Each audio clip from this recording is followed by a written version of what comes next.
Guys, आप सभी लोगों के अपने चैनल राठौर एजुकेशन पॉइंट में बहुत बहुत स्वागत है। आप सभी लोगों के लिए बहुत बड़ी गुड न्यूज निकल करके आ चुकी है। आप लोगों को पता होगा कि बिहार एएनएम संविदा कॉन्ट्रैक्ट का फाइनल मेरिट लिस्ट आ चुका है। आप सब लोगों ने अपना रिजल्ट देख ही लिया होगा। अब सबसे बड़ा सवाल है कि अब आप लोगों का आगे का प्रोसेस क्या होगा, मतलब अपॉइंटमेंट ऑफर लेटर कब आएगा, ज्वाइनिंग लेटर कब आएगा, हमें कैसे पता चलेगा कौन सा डिस्ट्रिक्ट हमें अलॉट किया गया है, क्या ट्रेनिंग भी होता है, इंटरव्यू भी होता है, क्या सेकंड लिस्ट भी आएगा। और सर एक सबसे बड़ा सवाल कि 5006 वैकेंसी था तो फिर 52 सीट कम क्यों दिया गया है, इसके पीछे कारण क्या है, धांधली भी हुआ है, क्या हुआ है, सब चीजों पर हम लोग बात करने वाले हैं। और जिन लोगों का फाइनल मेरिट लिस्ट में नाम नहीं आया है उन्हें बिल्कुल भी निराश नहीं होना है, ठीक है, क्योंकि अगर आपका इस लिस्ट में नाम नहीं आया तो अब परमानेंट की बारी है। सब कुछ हम लोग विस्तार पूर्वक बात करेंगे। सबसे पहले आपको बता दें कि आप लोगों ने अपना फाइनल मेरिट लिस्ट देख ही लिया होगा। जिन लोगों ने नहीं देखा है आप जाकर के एक बार चेक कर लीजिए वेबसाइट पर। इसमें देखेंगे तो कितने लोगों का रिजल्ट बना है जी। तो सबसे पहले जिन लोगों का रिजल्ट आया है सभी लोगों को हमारे तरफ से, राठौर एजुकेशन पॉइंट की तरफ से बहुत बहुत बधाई हो। अब आप बन चुके हैं एएनएम, है ना, एएनएम दीदी कहलाएंगे अब आप। 4954 लोगों का रिजल्ट हो चुका है 5600 पोस्ट में से। तो 52 पोस्ट कहां गया रे सर, ये 52 पोस्ट का रिजल्ट क्यों नहीं दिया गया, यानी 52 सीट अभी भी खाली है। सेकंड लिस्ट आएगा क्या। और जिन लोगों का भी फाइनल मेरिट लिस्ट में नाम है बहुत बहुत बधाई हो फिर से एक बार। आप लोगों के घर में, है ना, रात को सोया नहीं होगा सब, चलो, क्योंकि खुशी तो है। और ये खुशी को क्या बोले, हम शब्दों में बयां नहीं किया जा सकता। आपसे ज्यादा हमें खुशी है कि हम जिन लोगों को पढ़ाएं, जिन लोगों ने पढ़ा, बहुत कॉल आया है। आप भी कॉल करना काफी ज्यादा अच्छा लगता है जब आप कॉल करके बताते हो सर पढ़े थे, यूट्यूब से पढ़े थे सर, हो गया मेरा भी, है ना। और जिन लोगों का भी इस लिस्ट में नाम है अपने आप में एक बड़ी बात है। इसी के लिए तो इतने सालों से साल मेहनत करते हैं जी कि फाइनल मेरिट में एक मेरा भी नाम हो। और जब आप अपना नाम देखेंगे तो बहुत खुशी होगा, वो खुशी को शेयर नहीं किया जा सकता, ठीक है। क्या पल होगा वो जब आप देखेंगे कि इसमें मेरा नाम है, आपका नाम है, यानी आप अब एएनएम दीदी बन चुके हैं। सरकारी नौकरी आपकी हो चुकी है, भले ही कॉन्ट्रैक्ट पर हो, पर यह भी बहुत बड़ी बात है क्योंकि इतनी सारी वैकेंसी था, उसमें आपका नाम आना अपने आप में एक बड़ी बात है। पार्टी तो बनती है। चलिए ठीक है, अब आगे का प्रोसेस क्या होगा अब हम लोग समझेंगे। चलिए अब आगे का प्रोसेस क्या होगा। सबसे पहले तो एक बार फिर से आप लोगों को, जितने लोगों का लिस्ट में नाम है, आप लोग अपना मेरिट लिस्ट चेक कर लिए होंगे। राज्य स्वास्थ्य समिति Bihar state health society Bihar द्वारा एएनएम संविदा भर्ती का जो आप लोगों का फाइनल मेरिट लिस्ट आधिकारिक रूप से जारी कर दी गई है। इस मेरिट लिस्ट में कुल 4954 अभ्यर्थियों का चयन किया गया जो लंबे समय से इस परिणाम का इंतजार कर रहे थे। सभी चयनित अभ्यर्थियों को हार्दिक हार्दिक बधाई। आपकी मेहनत, लगन, धैर्य का यह शानदार परिणाम है। यह उपलब्धि केवल आपके लिए नहीं बल्कि आपके परिवार और आपके शिक्षकों के लिए भी गर्व का विषय है। महत्वपूर्ण जानकारी आप लोग यहां पर देख सकते हैं कि 4954 लोगों का फाइनल मेरिट लिस्ट में नाम है। तो बाकी 52 लोगों का क्या हुआ सर, तो बताएंगे आखिर क्या हुआ है। अब सवाल है कि सर ज्वाइनिंग प्रोसेस क्या है, हमें कैसे पता चलेगा हमें किस डिस्ट्रिक्ट में भेजा जा रहा है, ट्रेनिंग भी होगा क्या, और होगा तो कितने दिनों का ट्रेनिंग होगा, इंटरव्यू भी होगा क्या, और इंटरव्यू कब लिया जाता है, सब हम डिस्कस करने वाले हैं। आपका होता है तो सब बता देंगे आपको। देखिए अब आगे का प्रोसेस, चयनित उम्मीदवार जल्द ही डॉक्यूमेंट वेरिफिकेशन के लिए बुलाया जाएगा। ये बिल्कुल गलत है, आप लोगों का डीवी हो चुका है तो अब आपको डीवी के लिए नहीं बुलाया जाएगा, बस एक बार डीवी वेरीफाई किया जाएगा, ठीक है। ज्वाइनिंग पोस्टिंग प्रक्रिया अब आगे क्या होगा इसके बारे में अब हम आगे बात करेंगे। चलिए ज्वाइनिंग लेटर कैसे मिलेगा, सबसे बड़ा सवाल है। डीवी होगा क्या, नहीं डीवी नहीं होगा क्योंकि डीवी तो हो चुका है ना। बस आपका एक बार वेरीफाई किया जाएगा, सारा कुछ डॉक्यूमेंट वहां पर देखा जाएगा जब आप ज्वाइनिंग करने जाओगे। मतलब अब ऐसा कुछ नहीं है, अब कोई दिक्कत वाली बात नहीं है। आपको डॉक्यूमेंट भी बता देंगे कौन कौन सा डॉक्यूमेंट आपको लगेगा, चेकलिस्ट हम दे देंगे, आप एक बार सारा डॉक्यूमेंट को चेकलिस्ट कर लेना, ठीक है। ज्वाइनिंग लेटर कैसे मिलेगा, सबसे बड़ा सवाल। सबसे जरूरी बात पहले समझ लीजिए, आपके घर पर कोई चिट्ठी पोस्ट नहीं आएगा, ऐसा मत सोचिएगा। सब कुछ ऑनलाइन ही होगा, सब कुछ आपका वेबसाइट पर होगा और ऑनलाइन होगा। स्टेप बाय स्टेप प्रोसेस समझिए।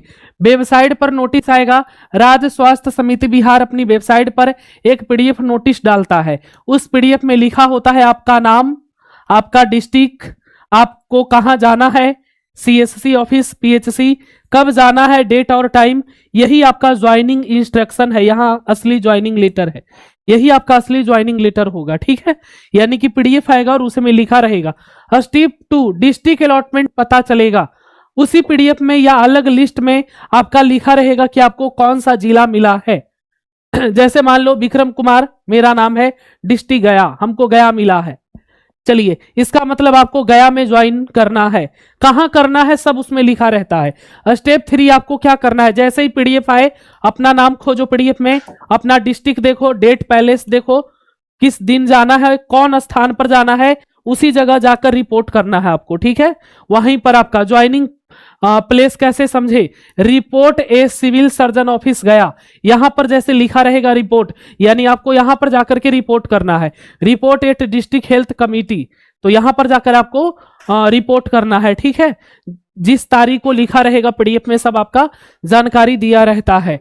आपको सीधे उसी ऑफिस में जाकर ज्वाइन करना है।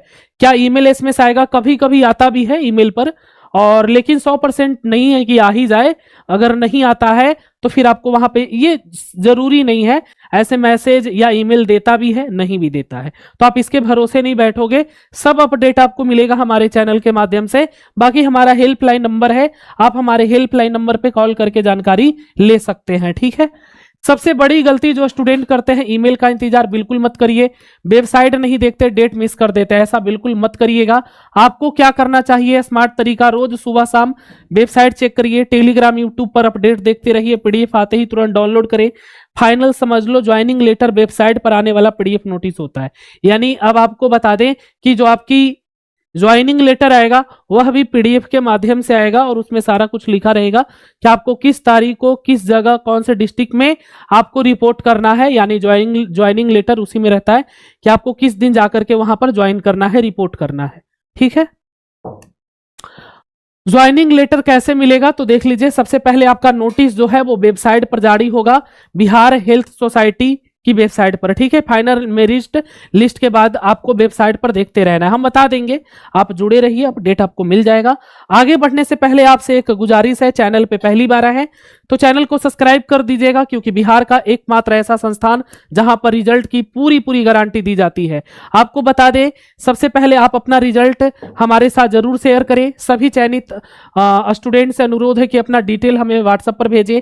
इस पर भेजना क्या है, आपको भेजने वाला डिटेल अपना एप्लीकेशन नंबर, अपना फोटो और मेरिट लिस्ट का स्क्रीनशॉट जहां आपका नाम है। सभी स्टूडेंट जल्द से जल्द अपना डिटेल भेजेंगे। कहां पर भेजना है, 95 70, देखिए मैं फिर से लिख देता हूं, 95 70 64 25 12 पे आप लोगों को 95 70 64 25 12 पे अपना क्या भेजना है, रिजल्ट हमारे साथ आपको साझा करना है और जरूर भेजना है, ठीक है।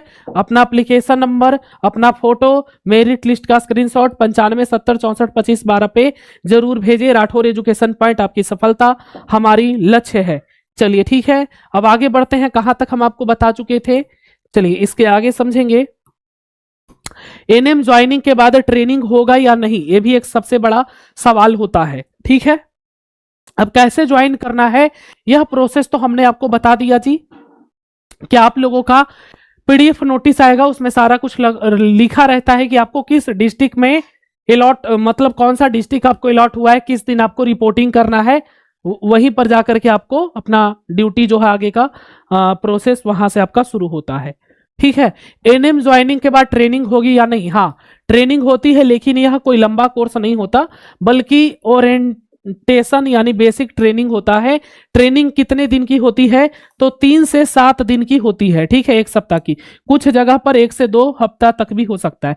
यानी मान लो कि आपका ट्रेनिंग तो होगा 5 दिन का हो, 10 दिन का हो, 15 दिन का हो, ठीक है, अधिकतम से अधिकतम माने 5 दिन 6 दिन का ट्रेनिंग आपको मिलेगा। यह पूरी तरह डिपेंड करता है डिस्ट्रिक्ट, जिला, प्रोग्राम, वैक्सीनेशन, एनएचएम वर्क, इसमें आपको क्या क्या सिखाया जाता है, ट्रेनिंग में क्या क्या सिखाया जाएगा। जैसे एनएम का काम, फील्ड वर्क, जैसे आप लोगों को घर घर जाना है, खोलिए दरवाजा, एनएम दीदी आया आया है, अब आप लोग बन चुके हैं, ठीक है। और हमारी तरफ से भी आप लोगों को फिर से एक बार बहुत बहुत बधाई हो, आप लोगों ने राठौर एजुकेशन पॉइंट को यहां से यहां पहुंचा दिया है, ठीक है।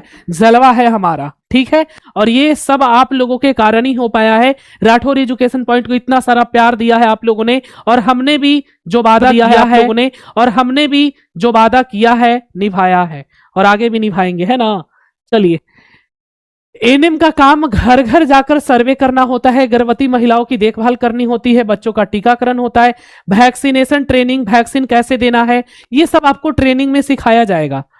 कोल्ड चेन कैसे मेंटेन करना है, वैक्सीन कैसे देना है, बच्चों का टीकाकरण, गर्भवती महिलाओं का देखभाल कैसे करना है, घर घर जाकर के सबके दरवाजा कैसे खोलना है ना। चलिए, और फिर रिकॉर्ड रिपोर्टिंग, रजिस्टर कैसे भरना है, यही में पूरा जिंदगी तो कट जाएगा।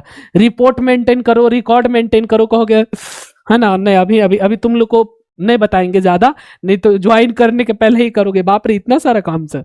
ऑनलाइन डाटा एंट्री अगर लागू होता है तो रजिस्टर कैसे भरना है सिखाया जाएगा। Health program, NHM program, family planning बताना है, हम दो हमारे दो बाकी को होने मत दो, है ना। उनको बताना है कि देखिए परिवार को ज्यादा बढ़ाना नहीं है, दो परिवार खुशी परिवार, हम दो हमारे दो, है ना।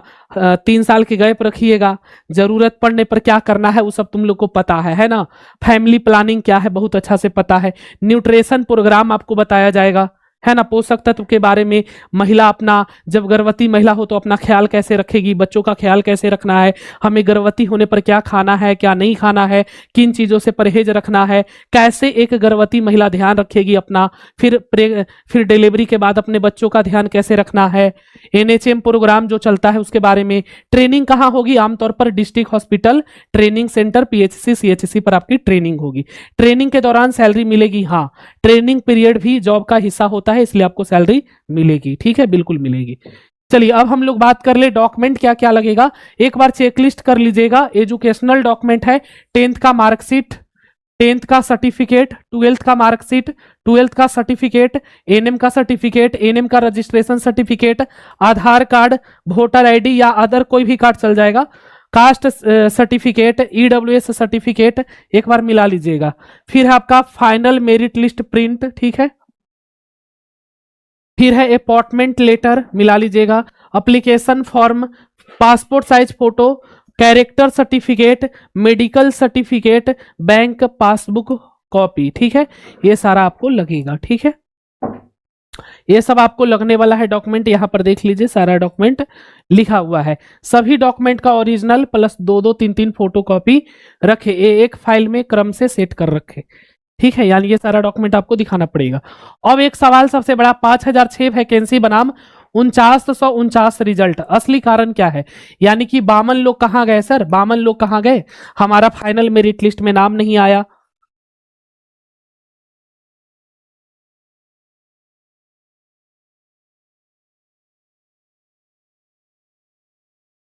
अब सवाल है कि सर हमारा फाइनल मेरिट लिस्ट में नाम नहीं आया, और ससुरा 52 लोग के नामे नहीं दिया है, हमारा दे देता सर, हमारा नाम नहीं आया सर, ऐसा लग रहा होगा आपको। 52 सीट खाली रह गई, अब खाली रह गई 52 सीट, तो इसके पीछे का कुछ ना कुछ तो रीजन रहा होगा, चलिए जानते हैं। देखिए, जब डीवी हो चुका है फिर भी सीट खाली क्यों है, एलिजिबल कैंडिडेट की कमी सबसे बड़ा। डीवी के बाद सिर्फ वही कैंडिडेट सिलेक्ट होते हैं जो पूरी तरह एलिजिबल हो, सभी डॉक्यूमेंट सही हो। कई बार कुछ कैटेगरी एससी एसटी ईडब्ल्यूएस में कट ऑफ तक कैंडिडेट ही नहीं मिलते, ठीक है, इसलिए सीट खाली रह जाती है, ठीक है। इस कारण से भी रह सकती है खाली सीट, या उनका डॉक्यूमेंट सही ना हो, फाइनल सिलेक्शन नहीं होता। डीवी होने का मतलब फाइनल सिलेक्शन कभी नहीं होता, डीवी के बाद भी रिजेक्ट होता है। एएनएम का रजिस्ट्रेशन इनवैलिड हो, डॉक्यूमेंट मिसमैच कर रहा हो, सर्टिफिकेट गलत हो, ऐसे कैंडिडेट को फाइनल मेरिट में शामिल नहीं किया जाता। डुप्लीकेट डेट एरर हटाए, मेरिट बनाते समय डुप्लीकेट एंट्री, गलत डाटा फाइनल लिस्ट से हटा दिए जाते हैं, सीट खाली रह जाती है, और क्या यही सब रीजन होता है। अब सबसे बड़ा सवाल, क्या सेकंड लिस्ट आएगा, यस आने की स्ट्रॉन्ग संभावना बनती है, पर कब। 52 सीट अभी भी खाली है, गवर्नमेंट कभी भी सीट खाली नहीं छोड़ती। सेकंड लिस्ट कब आता है, ज्वाइनिंग प्रोसेस पूरा होगा, पता चलेगा कितना सीट खाली रह गया, तब सेकंड मेरिट लिस्ट यानी वेटिंग लिस्ट जारी होगा, वेटिंग लिस्ट जारी होगा, ठीक है। और इसमें फायदा किनको है, जिनका डीवी हुआ है, नॉर्मली उन्हीं को फायदा होगा। और क्या सोच रहे हो कि सर हमारा तो डीवीओ नहीं हुआ था, आएगा नाम का, नहीं आएगा बोतली, सोचना भी मत। चलिए ठीक है, और प्यार से बोले हैं बोतली हमारा फेवरेट है, ठीक है, रूठना नहीं, बहुत प्यार करते हैं आप लोगों से। चलिए ठीक है, और बता दूं कि जिनका डीवी हुआ है उन्हीं को फायदा है, अगर सेकंड लिस्ट आएगा तो उनका नाम देखने को मिल सकता है। देखिए अभी 52 सीट है, हो सकता है 200-300 लोग तो ज्वाइन नहीं करेगा, कहीं दूसरे जगह नौकरी हो गया है ना, कोई बिजनेस शुरू कर दिया, या कोई के लॉटरी 1-2 करोड़ के कहीं लग गया है ना। तो मानो कि 500 सीट खाली रह जाए, 400 सीट खाली रह जाए, तो ये 400 सीट खाली नहीं रहेगा, वेटिंग लिस्ट जारी होगा उसके लिए, ठीक है। यानी कि सेकंड मेरिट लिस्ट आ जाएगा फिर, और फिर उन्हें फायदा हो सकता है। यानी सेकंड मेरिट लिस्ट आ सकता है, डीबी हो चुका है फिर भी सेकंड लिस्ट आ सकती है, क्योंकि फाइनल ज्वाइनिंग के समय भी ज्वाइन नहीं करते, लेट हो जाता है, बहुत लोग ज्वाइन नहीं करते, बहुत कुछ फैमिली प्रॉब्लम्स है, या नहीं आ पाए, या कहीं कोई के लॉटरी उटरी 1-2 करोड़ मिल गया है, कौन बनेगा करोड़पति में, तो काहे लाभ आएगी, है ना। आपको क्या समझना है, डीवी सिर्फ डॉक्यूमेंट चेक के लिए होता है, फाइनल मेरिट एलिजिबल कैंडिडेट ही आते हैं, ज्वाइनिंग फाइनल सिलेक्शन इन तीनों में डिफरेंट होता है, ठीक है। तो ऐसा मत सोचिए कि मेरा डीवी हुआ तो मेरा भी फाइनल में आ जाएगा। फाइनल मेरिट में जिनका भी नाम नहीं आया है, स्वाभाविक है कि निराश तो होना ही है, जितनी मेहनत किए थे। इसी को बोलते हैं किस्मत, किस्मत का खेल था, चूक गए, है ना, किस्मत का खेल था, ठीक है जी। आगे बढ़ते हैं। सेकंड लिस्ट कब आएगी, पहले ज्वाइनिंग प्रोसेस होगा फाइनल मेरिट के बाद, जो कि आ चुका है, ज्वाइनिंग नोटिस आएगा, कैंडिडेट ज्वाइन करेंगे, पहले अभी ज्वाइनिंग नोटिस आएगा, एक ज्वाइनिंग नोटिस आएगा, फिर कैंडिडेट ज्वाइन करेंगे, यह प्रोसेस चलेगा 7 से 15 दिन। एमपीटी सीट का डाटा तैयार होगा, कितना सीट खाली है डिपार्टमेंट देखेगा, कितना लोग ज्वाइन नहीं किए हैं, मतलब 1 मंथ लगेगा ये सब सारा कुछ में, ठीक है। खाली सीट के अनुसार नेक्स्ट कैंडिडेट वेटिंग लिस्ट चुने जाते हैं, इसमें लगता है 5 से 10 दिन। टोटल एक्सपेक्टेड टाइम की बात करें तो 15 से 30 दिन है, यानी 40 दिन, है ना। यानी कि अगर आना होगा तो मई में आपका आ सकता है, अप्रैल में कोई चांस नहीं है, ठीक है। ज्वाइनिंग वगैरह करने में थोड़ा टाइम तो लगेगा ही आपका। चलिए ठीक है, तो फाइनल मेरिट के बाद ज्वाइनिंग प्रोसेस होगा, फिर सीट जितना खाली है उसका एक डाटा निकाला जाएगा, और उसके बाद फिर 30 से 40 दिन के बाद आपका सेकंड लिस्ट आने की एक्सपेक्टेड डेट रहती है, ठीक है। अब बात कर ले कि जिन लोगों का रिजल्ट हो गया, बहुत अच्छी बात है, अब आपको कुछ तो पैसा मिलेगा, 15,000, 16, 17, 18 जो भी मिले, ठीक है। 10% आपका बढ़ा भी है, तो बहुत बड़ी बात है, 17-18 हजार रुपया मिलेगा। तो फाइनेंशियल आपका जो कंडीशन था वो तो सही हो जाएगा। बहुत लोगों के लिए ये 15,000, 16,000 जो भी मिलता है, मेरे को एक्सपेक्टेड पता नहीं है, पर 10% बढ़ा है हाल फिलहाल में आपकी सैलरी। जितना भी संविदा कर्मी है उनका बढ़ा है, तो आपका भी बढ़ा ही है। जितना भी पैसा मिले, पैसे की बात नहीं कर रहा हूं मैं, आपके लिए कहीं ना कहीं ये पैसा, बहुत सारे ऐसे लोग हैं जिनके लिए बहुत बड़ी पैसा होगी, बहुत ऐसे लोग हैं जिनके लिए ये कुछ नहीं होगा, बहुत ऐसे लोग हैं जिनके लिए ये पैसा उनका ड्रीम हो सकता है, सपना। 15,000 भी अगर मैं मानता हूं मिलता है, 16,000 तो बड़ी बात है, वो अपना नीड पूरा कर सकते हैं। ऐसा नहीं है कि सपना पूरा हो जाएगा, उसके लिए तो परमानेंट ही लेना पड़ेगा, और भी इनकम बहुत है। मानो कि 20,000 रुपया तुम मंथली कमाइए लोगे, ठीक है, अच्छी नौकरी है, कॉन्ट्रैक्ट पर भी हटाई नहीं जाती, ऐसा नहीं कि 11 महीने के बाद, तुम जिंदगी भर करो, कोई पूछने वाला नहीं है। इसमें बस प्रॉब्लम है कि तुम्हारा परमानेंट नहीं है। दूसरा प्रॉब्लम है सैलरी कम होता है। सरकार तो चाहेगी ना जी कि परमानेंट, सरकार तो चाहती है कि कॉन्ट्रैक्ट पर जितना ले, इसमें पैसा भी कम देना है, वर्क भी ज्यादा ले लेता है। परमानेंट वाली एटीट्यूड में रहेगी, कहाँ गए रे पूजा, काम काहे नहीं हो रहा है ना। कॉन्ट्रैक्ट वाला है तो थोड़ा सा, है ना, और परमानेंट वाले तो एकदम हीरोनी जैसा एकदम ईयरफोन लगा के, है पूजा देख रहे हैं बहुत देर से, काम नहीं कर रहे हैं जी, कॉन्ट्रैक्ट वाला पर है, पता है ना। ठीक है, तो आप लोग टेंशन नहीं लो, ठीक है, पूजा बिल्कुल टेंशन मत लो। आप लोगों का परमानेंट के लिए भी संकल्प बैच आ गया है, जैसे उत्कर्ष बैच था, पूरे बिहार में तबाही मचा दिए, है ना जी। रिजल्ट बोलता है राठौर एजुकेशन पॉइंट का, संकल्प बैच में एक बार फिर से आप सभी लोगों का इंतजार, सपना जो है उसे हकीकत बनाने की ओर निकलेंगे। Live classes, recording class, PDF notes, पूरा theory concept, PY questions, mock test, यानी पूरी की पूरी तैयारी आपको यहाँ पर मिलेगा। बीटीएससी लेवल का क्वेश्चंस आपको कराया जा रहा होगा, पूरा कॉन्सेप्ट क्लियर करेंगे। इंतजार आप लोगों का है, आइए, वेलकम है। संकल्प बैच ही है जो आपकी सफलता दिला सकती है आपको, ठीक है जी। ज्यादा इसके बारे में हम बताना नहीं चाहते, नजर उजर लग गया तो। चलिए प्ले स्टोर में आइए, Rathore education point app download करिए, इंस्टॉल करके ओपन कर लीजिए। ओपन करने के बाद आपको रजिस्ट्रेशन करना है, नाम ईमेल आईडी से। पेड कोर्स में जाना है, कैटेगरी में बिहार एनएम जीएनएम सिलेक्ट कर लीजिएगा। अभी कॉल कर लीजिए हेल्पलाइन नंबर पे, कोई भी दिक्कत अगर आपको आ रही हो तो, ठीक है, और जल्दी से संकल्प बैच ज्वाइन करिए। मैंने सारा प्रोसेस आपको समझा दिया है, अब आगे का क्या प्रोसेस है आप लोगों को वेबसाइट पर ही चेक करते रहना है, क्योंकि जो ज्वाइनिंग का प्रोसेस है वो आपका नोटिस आएगा, नोटिस पीडीएफ में रहेगा कहां पर आपको ज्वाइन करना है। ठीक है, तो मैं उम्मीद करता हूं कि आपको सारी जानकारी मिल चुकी होगी। ठीक है, वेबसाइट पर नोटिस आएगा, वेबसाइट पर ही आपकी नोटिस आएगी।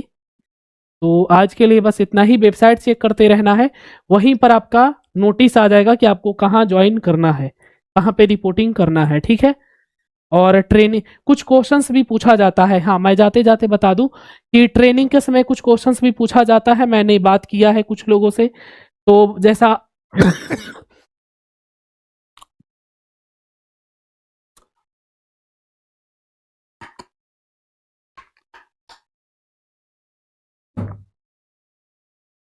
मैं आपको बता दूं कि कुछ क्वेश्चंस बेसिक सा पूछा जाता है, ऐसा नहीं है कि नहीं बताओगे तो कोई दिक्कत है, कोई भी दिक्कत नहीं है, पर तुम राठौर की शेरनी हो, राठौर एजुकेशन पॉइंट से पढ़ करके जाओगी और अगर नहीं बताओगी तो हमारा इंसल्ट हो जाएगा, तो हम पहले ही आपको बता देंगे कि क्या क्या वहां पर पूछा जाएगा।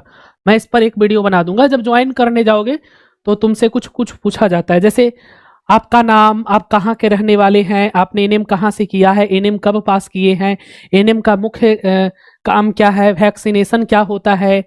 ठीक है, एएनसी पीएनसी पूछा जा सकता है, फील्ड वर्क कर पाएंगे, जी हाँ मैं पूरी जिम्मेदारी के साथ, मैं बता दूंगा, इस पर एक वीडियो बना दूंगा। कहीं भी पोस्टिंग मिले तो ज्वाइन करेंगे, आपका रजिस्ट्रेशन, ठीक है, जी हाँ मेरा एनएम रजिस्ट्रेशन हो चुका है, आप यह नौकरी क्यों करना चाहते हैं, चार पांच को एकदम बेसिक सा, कोई क्वेश्चन नहीं होता है, आप यह नौकरी क्यों करना चाहते हैं, है ना, तो बता देना मैं समाज सेवा करना चाहती हूँ, लोगों की मदद करना चाहती हूँ, इसलिए यह नौकरी करूंगी।